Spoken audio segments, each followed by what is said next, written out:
there guys, Saber here. Welcome back to Blade Radio. Here we're always pushing the pedal when it comes to bringing you the best mix of driving music and high quality, value for money car products and services. You got Edge right here too, and you are absolutely right, Saber. It's all here under one roof. And what's more, our friendly and attentive staff is always on hand to give you expert advice on the latest car products available. Of course, Blade offers top industry brands like Sparco, 3M, Dub, Meguiar's, Pioneer, Mothers, Garment, and many more, all of course at a very reasonable price. We hope you enjoy your visit here at Blade Auto Center. Meanwhile, let's get right back to the music. Keep it here and always remember, if it's Blade, it's better!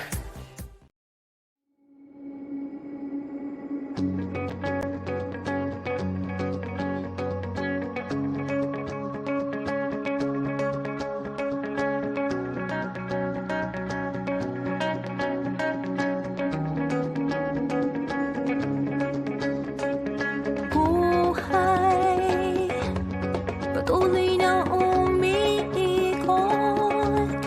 minsan ay nasa taas, minsan ay nasa ilalim. Parang walang katapusan, huwag mawala ng pag-asa. Bagong araw ay bagong umpisa. Sa bawat pagbagsak ay pagkakataong umangat. Huwag padadalik sa pagsubok na dumarating.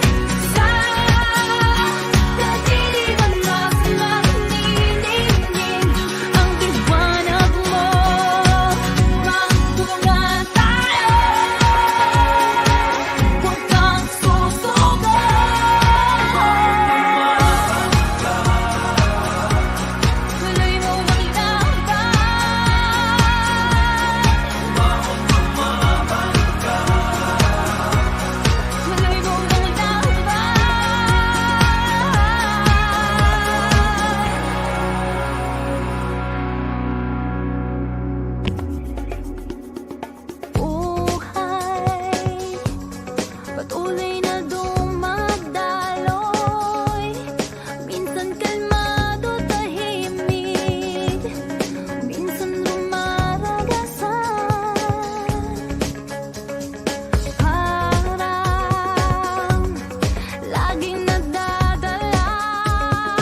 What's up, Bladers? Here we are again, and you are at Blade Radio Live here at Blade Auto Center YouTube channel. Welcome to our daily drive, your everyday tips for the everyday driver. In today's episode, we will be talking about Formula One and MotoGP. It's been an exciting season so far, and everybody's being gushing about this motorsports we talk about here on Daily Drive. If you're new to this channel, my name is Ira Panganiban, and this is our daily drive, your everyday tips for the everyday driver.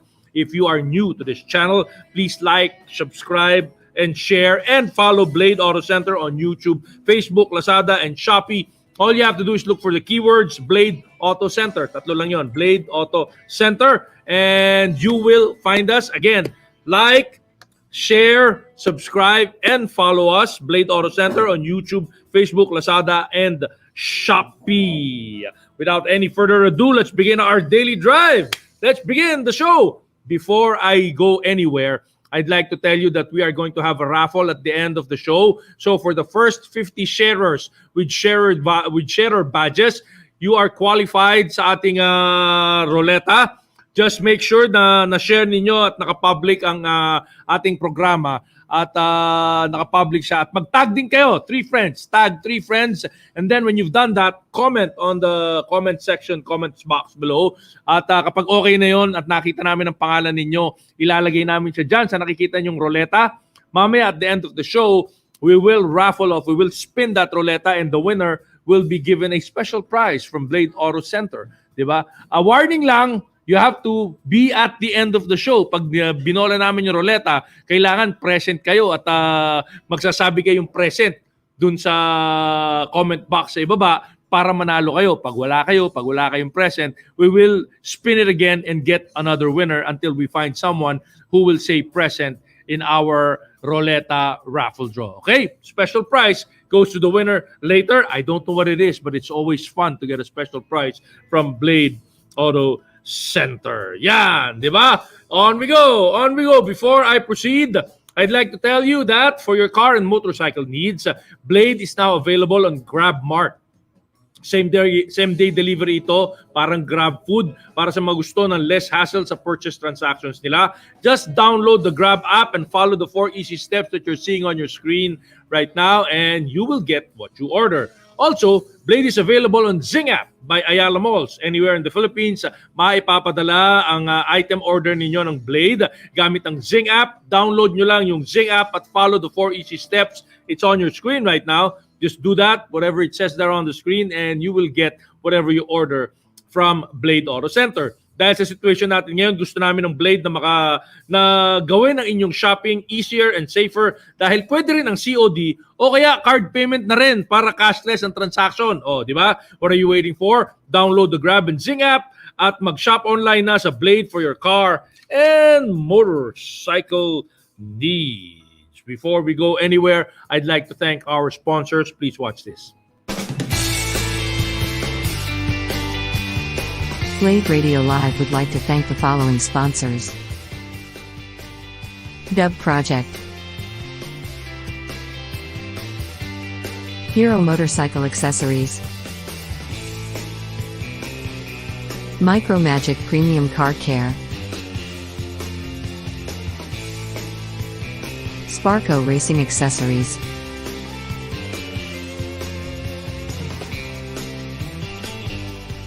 Pioneer, Transcend, Bosch,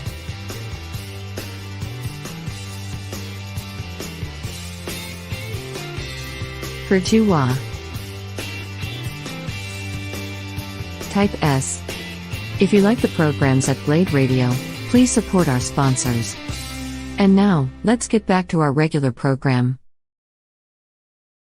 Those are our sponsors. Don't forget to like, share, and subscribe sa ating social media channels, Facebook, Instagram, YouTube, Shopee, at Lazada. Ang keyword po natin ay Blade Auto Center. Yan po ang ating mga keywords ngayon. And of course, patronize our sponsors so that tuloy-tuloy kami makapag-programa rito. Di ba? Exciting naman eh. Di ba? O, punta na tayo doon sa exciting na kwentuhan natin ngayon because pag-uusapan natin ngayon ay MotoGP, katatapos lang ng linggo. And syempre yung Formula 1 na namamayagpag na ngayon si Lewis Hamilton. At sa screen natin, guest natin, ang isa sa pinakamagaling na or one of the experts in motorsports in the country. When it comes to details, medyo tuloy-tuloy ang monitoring niya. At pag nagtatanong kami ng mga balita tungkol sa motorsports, ito ang tinatakbuhan namin. Ang aking kaibigan, si William Herrera. Good day, William. How are you? How are you today? Hello, sir. Good afternoon. Oh. A bit warm. Warm outside. Oh, it's warm outside. It's cold in here. Oh, di ba?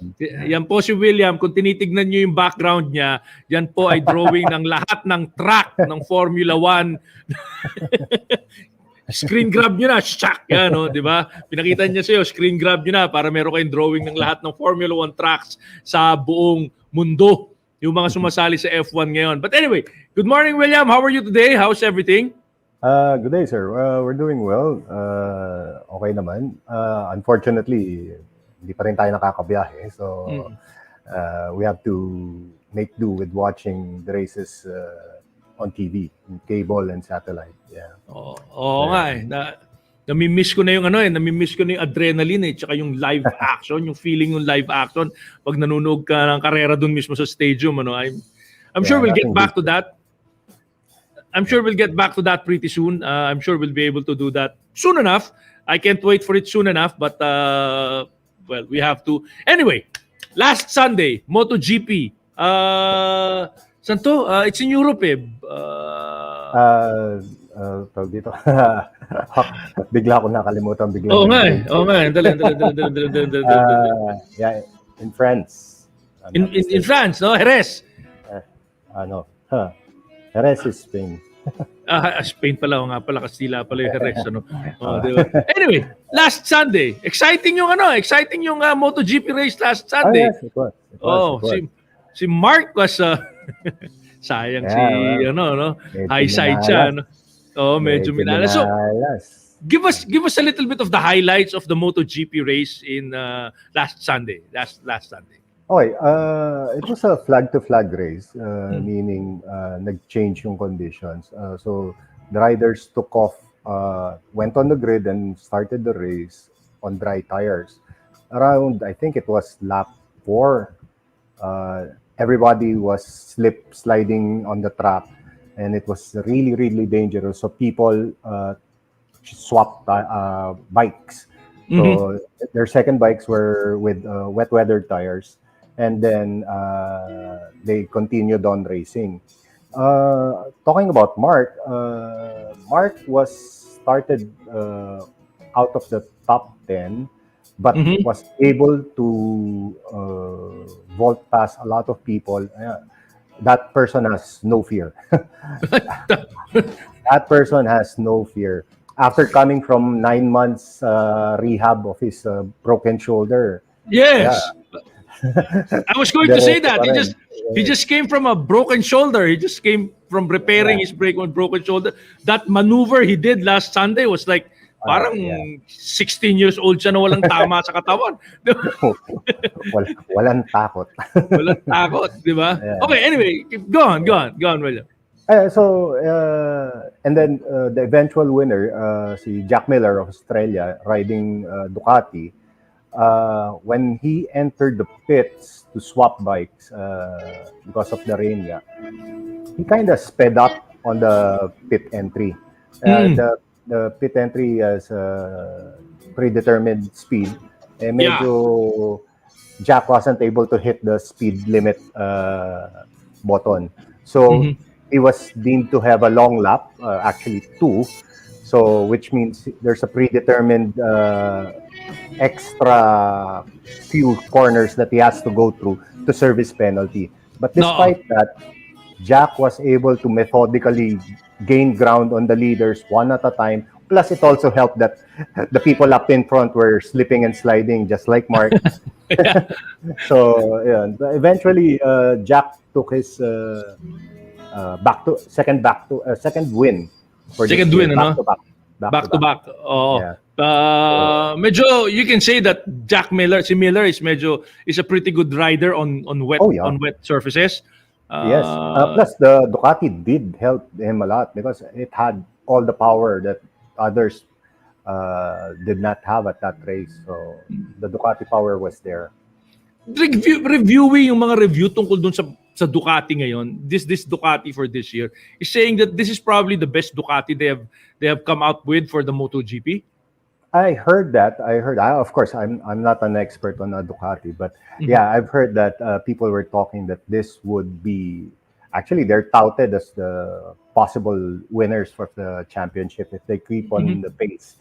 Talaga. And of course, wag malasin and get into an accident or something. They could be fighting well for the championship by the end of the season. By the end of the season. Sino ba? Suzuki, Kawasaki, how are they doing right now?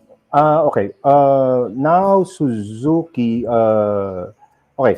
The standings now is led by Fabio Quartararo of Yamaha.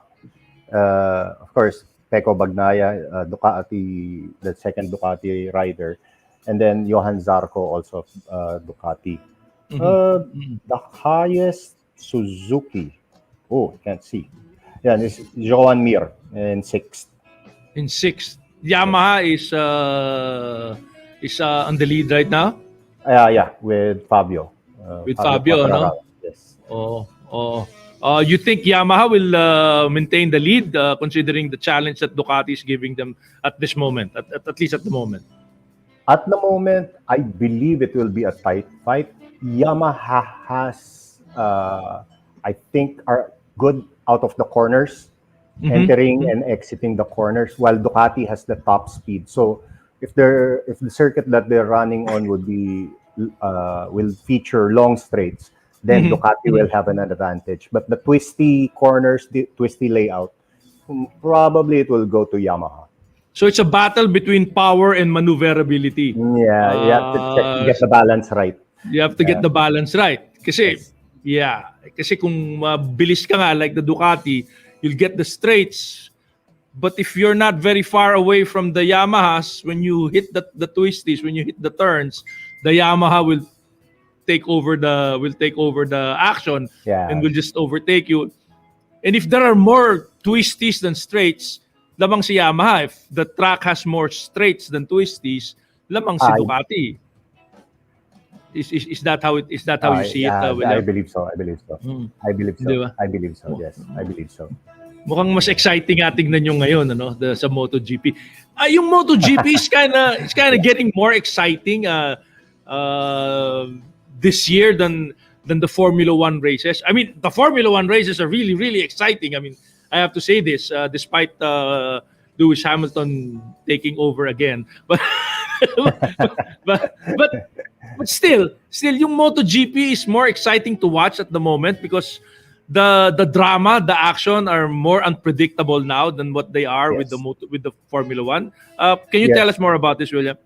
Okay, the good thing with MotoGP, as of now, MotoGP riders, basically anyone has a good fighting chance to take a win in MotoGP. Plus, they're kind of more bunched up together than Formula 1. In Formula 1, the usual suspects would have to be Hamilton, of course. Bottas might be in the mix, and of course, Max Verstappen.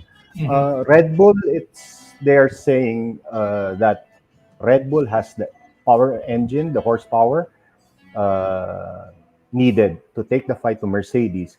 But just like the last race, it was supposed to be Red Bull who should have taken the win, except for a missed pit call by the team. So those are the breaks that happened to Red Bull. But lipat tayo ng yeah. Yes, sir. Lipat tayo ng Formula 1. Sige, lipat tayo ng Formula 1. In the last race, what was glaring to me was experience. That was very visible in the Red Bull Mercedes matchup in the last Formula 1 race. Yung experience hindi nung driver eh, yung experience nung backup team, the team behind the driver. Kitang-kita mo because Max Verstappen had that window to pit, change his tires, move on to the win. Pero hindi kinuha nung back-end people niya, 'di ba? Yes. Si Lewis Hamilton ang gumawa noon. Do you see Red Bull RBR learning from this mistake, or do you see them as being syempre kulang sa championship experience, William? Yeah. I believe they know and they will learn from this.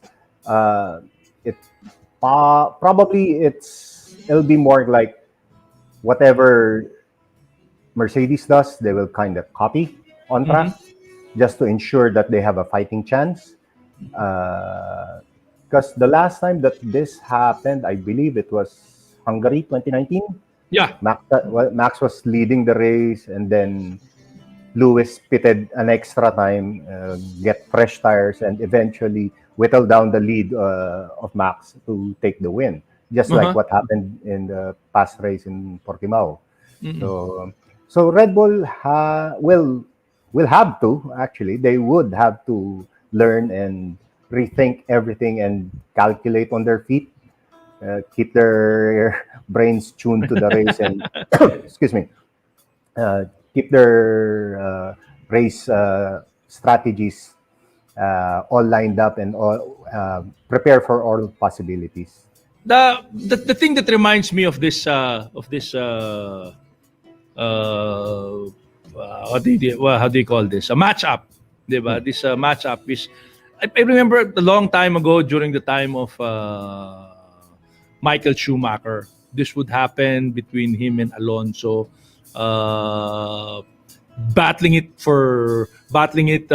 exchanging leads in one race, and you will see how Michael Schumacher of the Ferrari team and the team behind him are thinking in the same wavelength.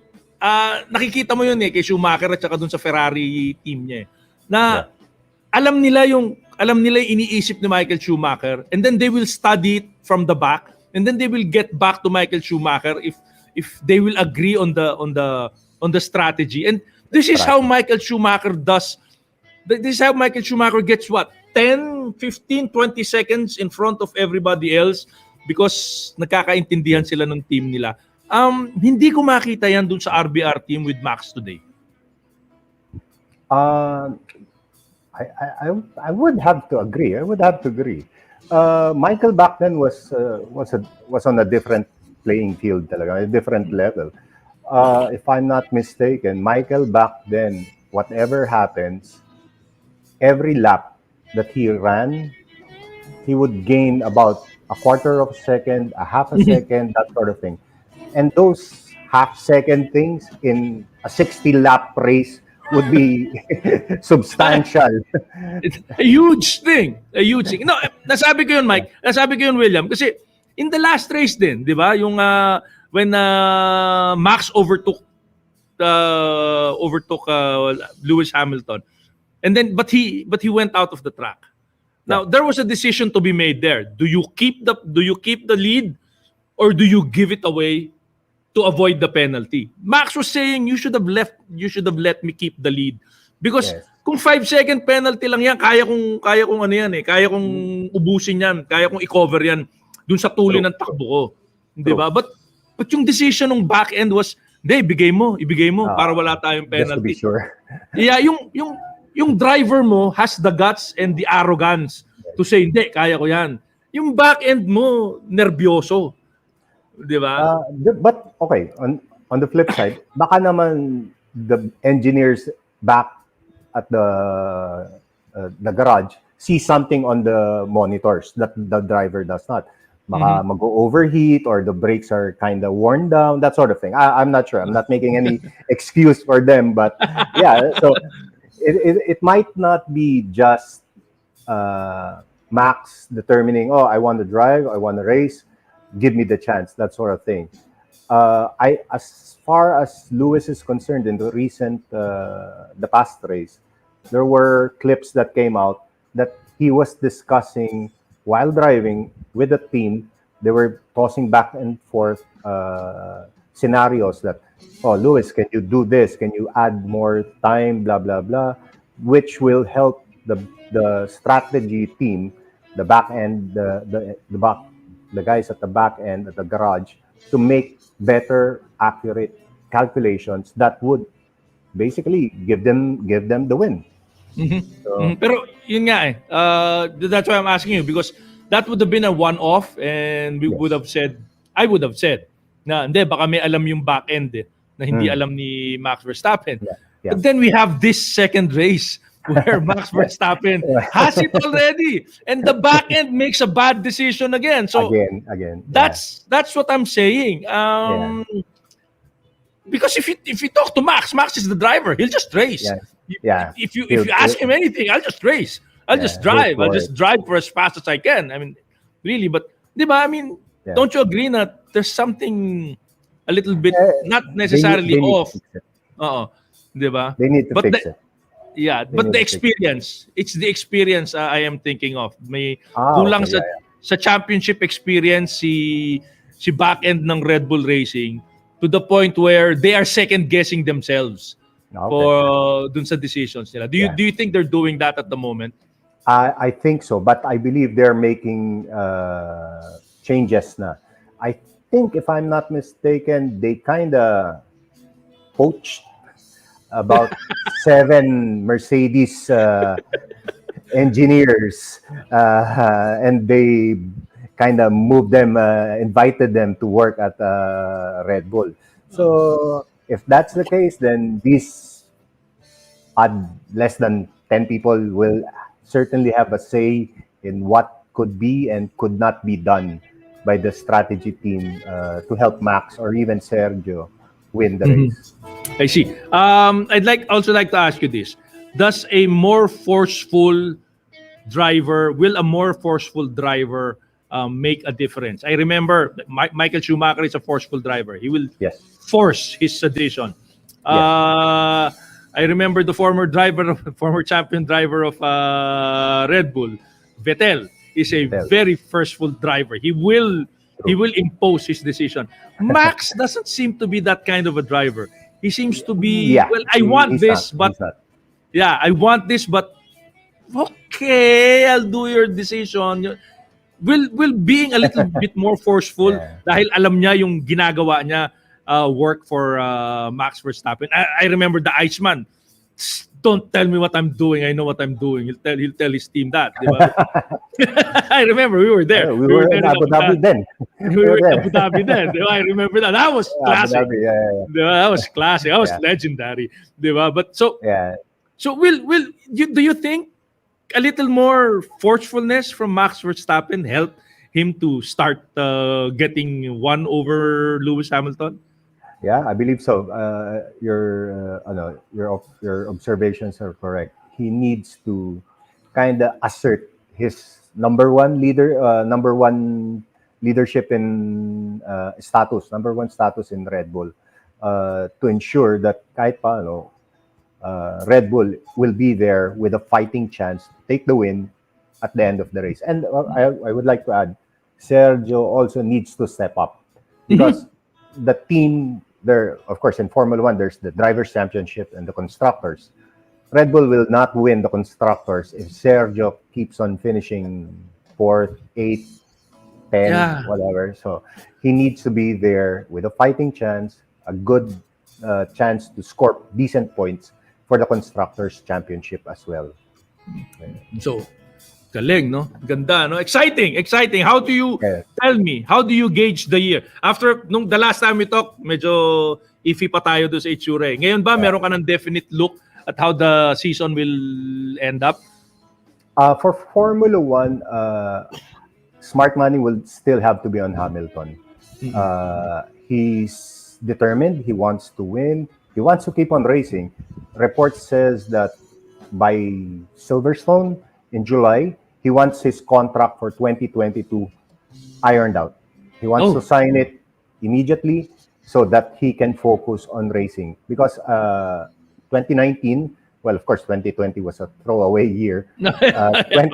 2019, and I think they kind of stretched the period of when he will sign. They were going back and forth with conditions and everything. But this year, Lewis wants to sign as early as July But and cement his status in Mercedes. mm-hmm. Yeah. But also that's dependent if Toto Wolff will stay, because it is known that Lewis will not drive for Mercedes if Toto leaves Mercedes. Yun, that's another Yeah. factor, no? Yeah. That's another factor. Oh, Yes. yun. Tapos you gave us the you gave us the news na nagbago yung schedule ng Formula 1 for this year. Yes, Turkey, due to COVID, unfortunately, was dropped. So they will do two races again in Austria. So it's the Austrian GP and the Styrian GP. It'll be July. So I believe, I'm sorry to say, but there could be a few more races who will be dropped in the coming months because of COVID. Well, Oh, that's one sad. of the chopping block has to be Brazil, and Oh, yeah. Mexico is another one. So Yeah. it would be difficult for them to host the Grand Prix. Kaya nga siguro these drivers need to keep on scoring, keep on winning, get the most, because you'll never know how many races will be left in the calendar. Will be left, ano? Oh, Yes. they need as much points as they can possibly garner for This early these on. races. Oh, we're not traveling. Sana we can be traveling. I'd like to see those races. It's getting to be very exciting. Although, again, as you said, Lewis Hamilton is lording it over. Yes. But there are other drivers stepping up to the plate, and you don't know. You don't know if somebody will just at some point just break into the mix and do some crazy things, and make Lewis Hamilton scratch his head with this kind of season, with this kind of blowout season. So thank you, William. Thank you. And right, if thank there's you. anything you'd like to tell our friends out there, Red Rock Travel, what are you planning? What does Red Rock have in the pipelines right now? We're currently still on a let's see basis because of the COVID restrictions. But once we're allowed to travel, and once the countries that are hosting the Grand Prix will accept Filipinos, we will be ready for all our clients, all our friends, and bring them back to where the action is. Because nothing beats watching MotoGP, Formula One live. Yeah. Nothing will compare. You watch it once, you're hooked. You're hooked. For You're sure. done. Okay, it's not just MotoGP. It's not just Formula One. You have others, tennis, right? Yes, Grand Slam tennis, Australian Open, Wimbledon, and of course we also do NBA. You do NBAs, right? Yes. So invite our Hopefully. friends out there. Hopefully, when Yes. we open up, to When call we up. open up, Yeah. If to all our friends on Blade Radio, please, when you have an itching to travel and watch the races or the games live, please do hit us up. We are found on Facebook, Red Rock Travel Philippines, and also on Instagram. And yeah, please, our website is redrocktravelphil.com.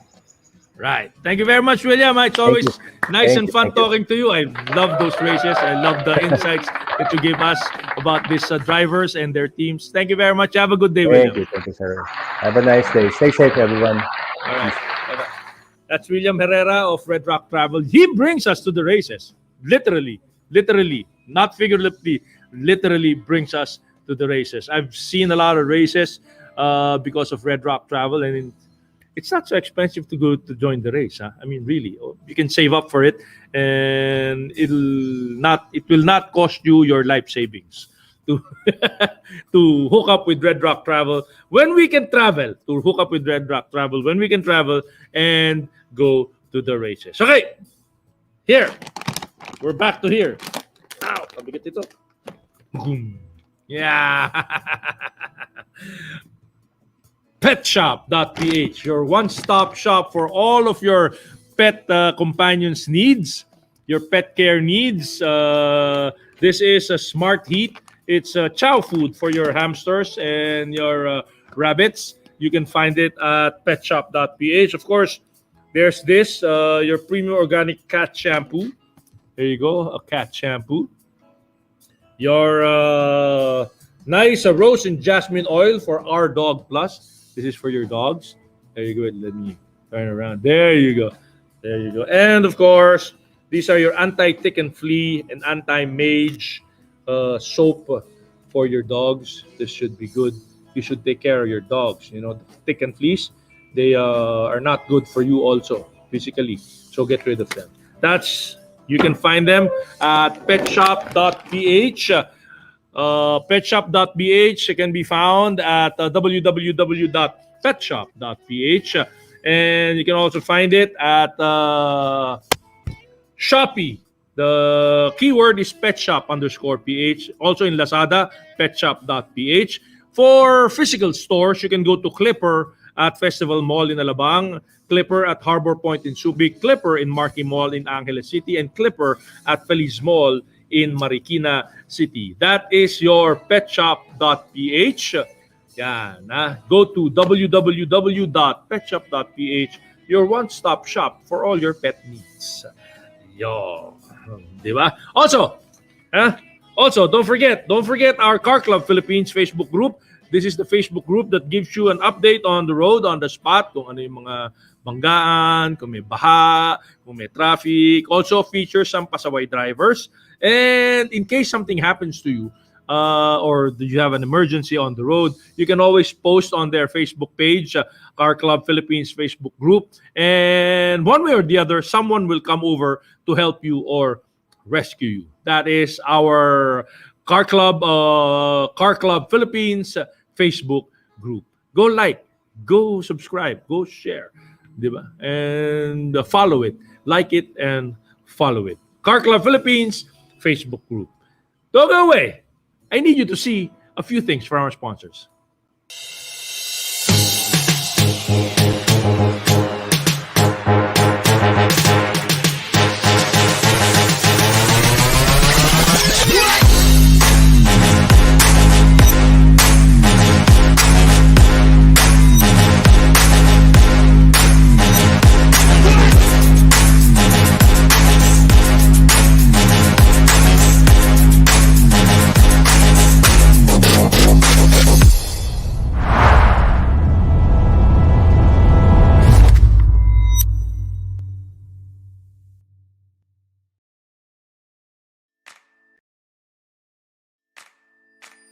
Welcome back, Bladers. With the average price of gas continually increasing, many motorists have been feeling the pressure to look for ways to improve their fuel economy. Putting some attention towards basic auto care can lead to more mileage per liter and, in turn, more savings. Welcome to our daily drive. If you are not subscribed yet, you are missing out. Today, we will be talking about the 5 easy steps to better gas mileage.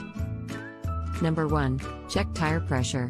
Keep tires properly inflated, and you may improve your gas mileage by up to 3%. Number 2. Use the right motor oil. By using the right motor oil, you may improve gas mileage by 1 to 2% by using the grade of motor oil recommended by the manufacturer. Number 3. Replace clogged air filters. Replacing clogged air filters on older vehicles can improve fuel economy and will improve performance and acceleration on all vehicles. Number 4. Check engine performance. Regularly have your engine performance checked by your trusted mechanic to ensure that your engines are performing at its best. Keep your engine running efficiently may improve gas mileage by an average of 4%. Number 5. Keep the top of the battery clean. Dirt becomes a conductor can drain battery power. Further, as corrosion accumulates on battery terminals, it becomes an insulator, inhibiting current flow. Proactive vehicle maintenance is a motorist's best money-saving tip. Routine car care not only helps save on fuel costs, but it helps identify small issues so they can be serviced before they become bigger, which may lead to more costly repair. We publish a new episode every day. Don't forget to like and subscribe, so that you don't miss out on any of our new releases. For more car care and maintenance tips, visit www.blade.ph. It's Blade, it's better.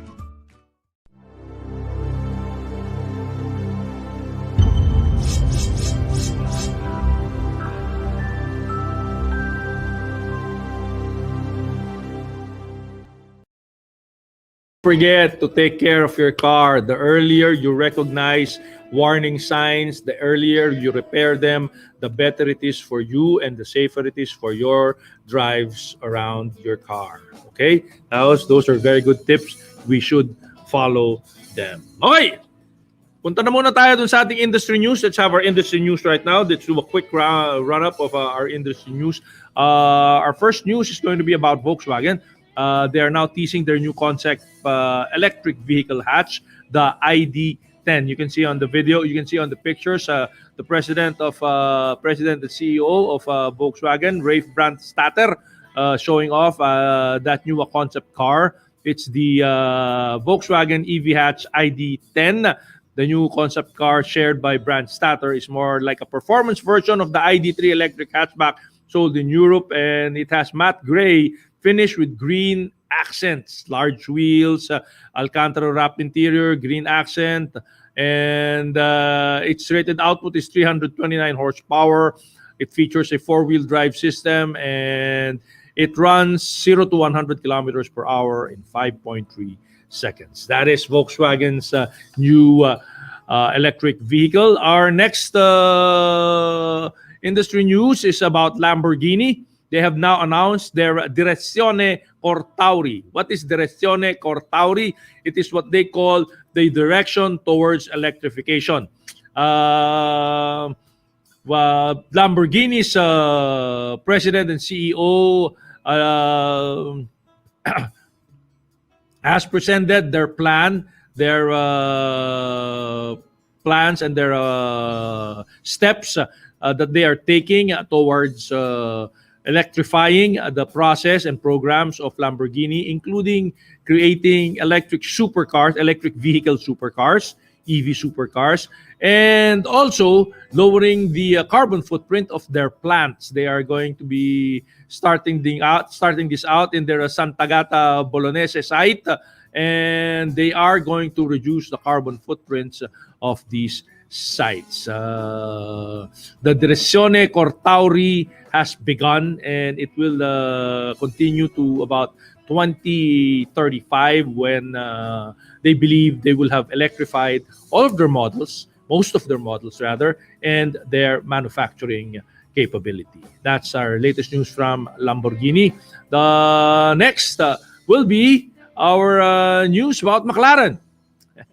McLaren again partnered with Gulf Oil, and they commemorated it by creating a special edition 720S. The 720S of the McLaren is, as you can see on your screen, colored in the colors of Gulf Oil, which is sky blue, featuring the orange accents of Gulf Oil.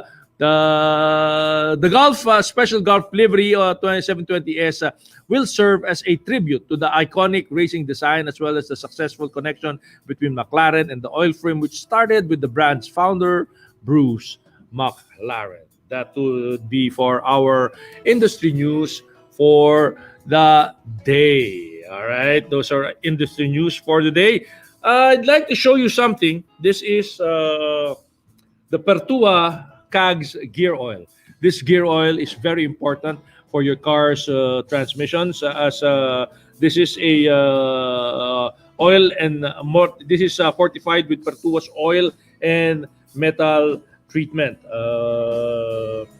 This provides the gears excellent shield against wear and tear due to friction, heat, corrosion, abrasion, and impact, and at the same time boosting performance efficiency. The inherent excellent thermal and chemical stability of Pertua CAGS gear oil keeps it constantly effective even at high temperatures.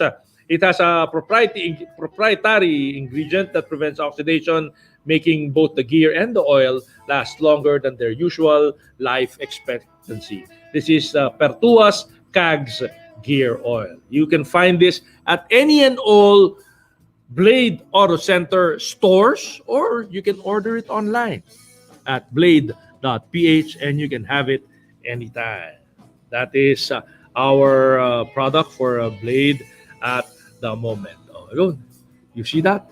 You see that? That's very fun. Again, we're going to be having our raffle in a little while, and when we do this raffle, that means one of you who shared and tag the 3 of your friends who will win a special prize from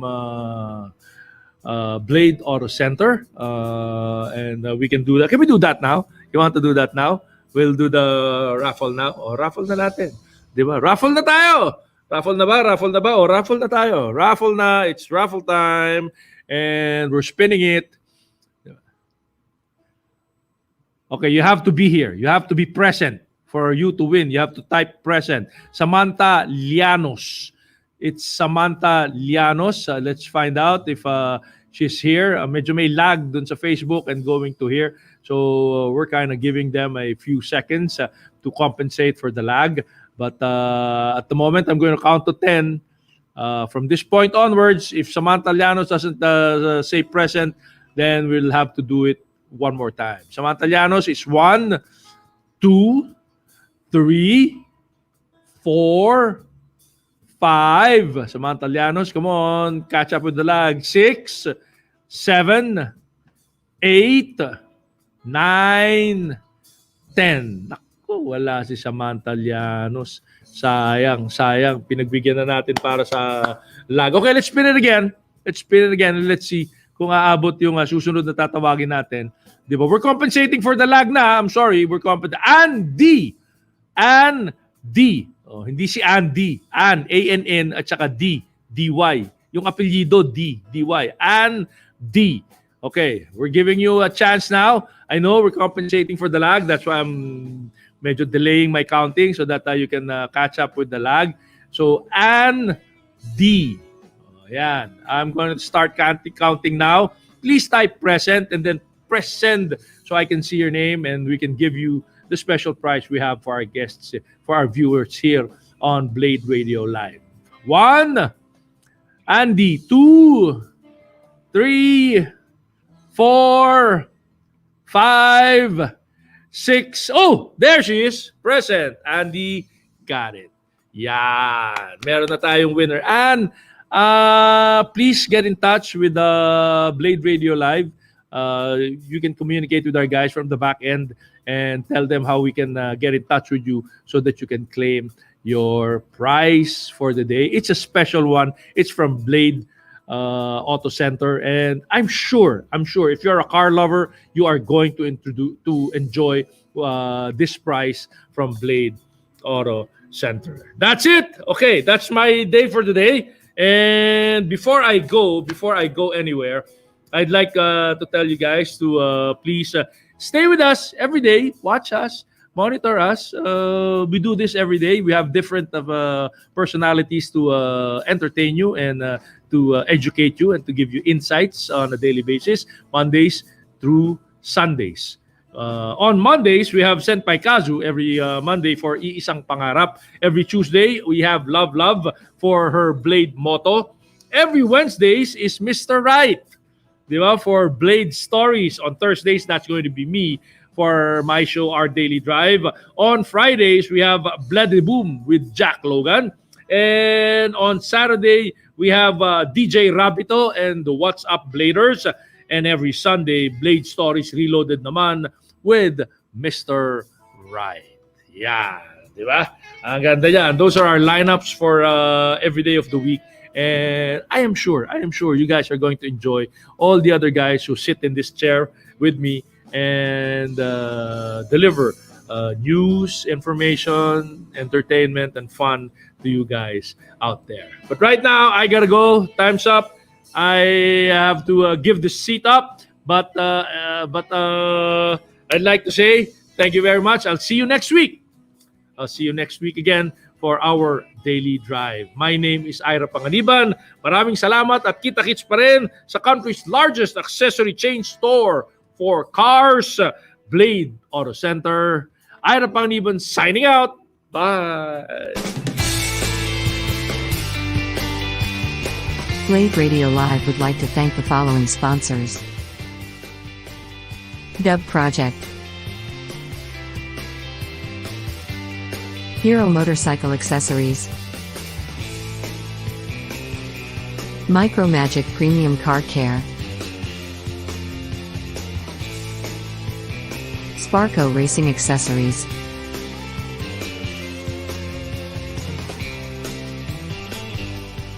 Pioneer,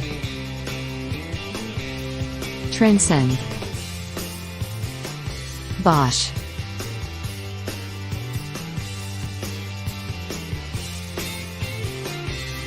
Virtua, Type S. If you like the programs at Blade Radio, please support our sponsors. And now, let's get back to our regular program.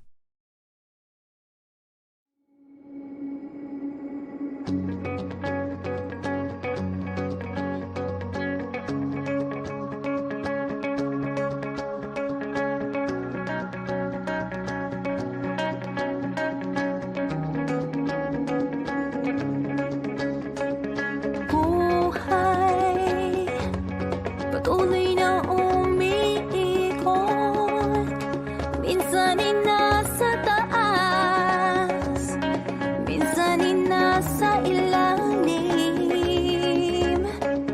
Parang walang katapusan, huwag mawala ng pag-asa. Bagong araw ay bagong umpisa. Sa bawat pagbagsak ay pagkakataong umangat. Huwag patatayin sa pagsubok na dumarating. Sa kadiliman mas maniningning ang liwanag mo. Magtulungan tayo, huwag kang susuko.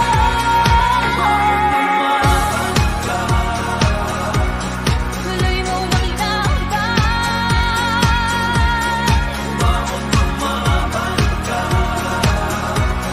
Tuloy mo ang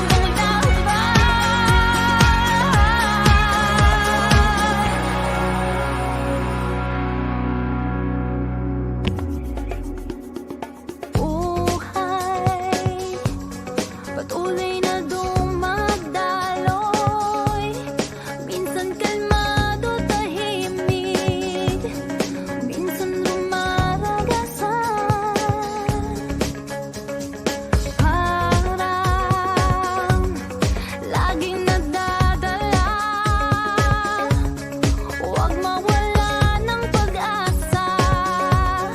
Hugot ng lakas, huwag mag-alala.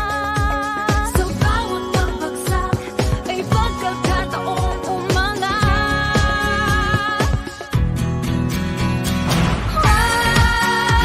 Huwag patatayin sa pagsubok na dumarating. Sa kadiliman mas maniningning ang liwanag mo. Magtulungan tayo, huwag kang susuko.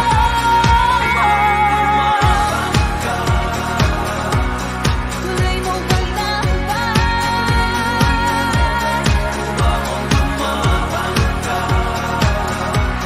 Tuloy mo ang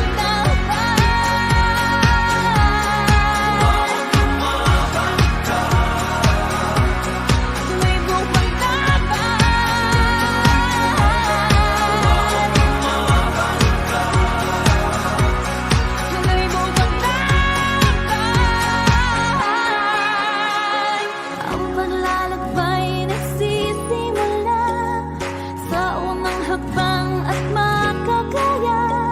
Pag may